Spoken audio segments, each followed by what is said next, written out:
Anniversary का दिन था।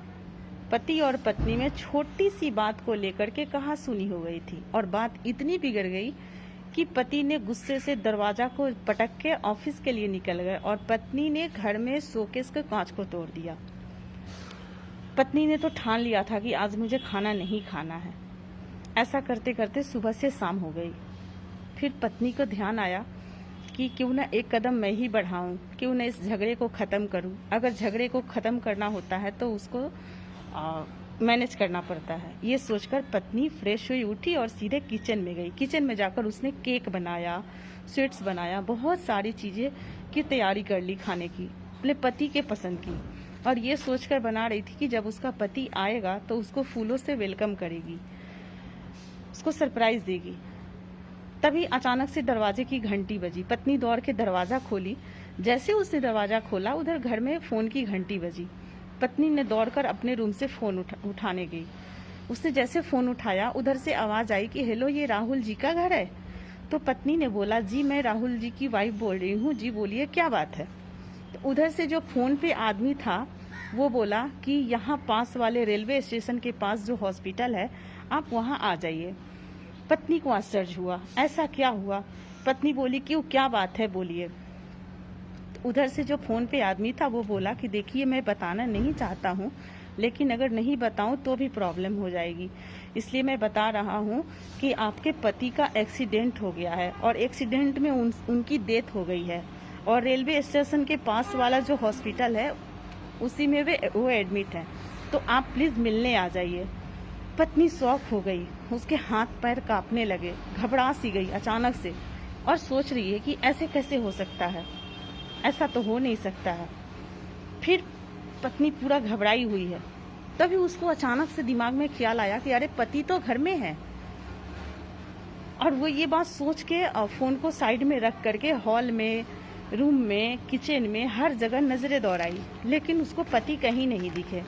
फिर वो दौड़ के फ़ोन तरफ गई। फिर वो जो फ़ोन पे जो आदमी था वो बोला कि उनके जेब से एक पर्स भी मिला है। पत्नी और डर गई। पत्नी मतलब सोच में पड़ी हुई है कि ऐसे कैसे हो सकता है।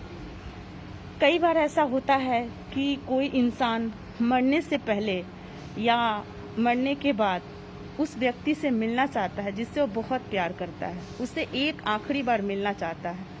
यही सब सोच रही थी पत्नी और सोचते सोचते वो पूरा घबरा गई थी। इतना घबराई थी कि उसके हाथ से फ़ोन गिर गया और वो नीचे गिर गई।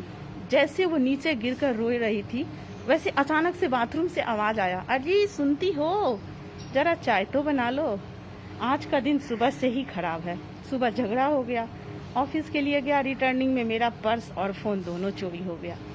पत्नी शॉक रह गई। वो सोच रही है, वो अपने पति को देख के इतना खुश हुई कि उसको लगा कि भगवान ने सारी खुशियाँ उसको एक साथ गिफ्ट कर दी है। फिर वो दौड़ कर जाकर अपने पति से लिपट कर फूट फूट के रोने लगी। तब पति ने बोला, अरे क्या हुआ, तुम क्यों रो रही है, ऐसा क्या बात है? पत्नी ने पति को सारी बातें बताई और अपने पति से लिपट कर खूब रोने लगी। पति बोले, अरे मैं ठीक हूँ, मुझे कुछ नहीं हुआ है, मैं बिल्कुल सुरक्षित हूँ, मुझे कुछ नहीं होगा। ऐसा सोचकर वो दोनों एक दूसरे से लिपटकर काफ़ी ज़्यादा खुश हो गए और हंसने लगे।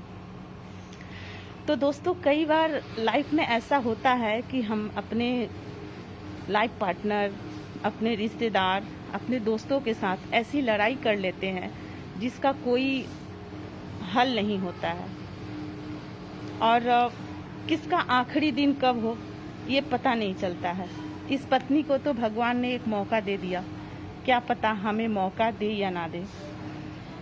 तो रिश्तों की लड़ाइयों में ख़त्म नहीं, रिश्तों की लड़ाइयाँ होने से रिश्ते ख़त्म हो जाते हैं और इसका हल शांति से भी किया जा सकता है। और एक और बात मैं आप लोगों को बता देना चाहती हूँ कि अक्सर रिश्तों की लड़ाइयाँ होने में रिश्ते टूट जाते हैं।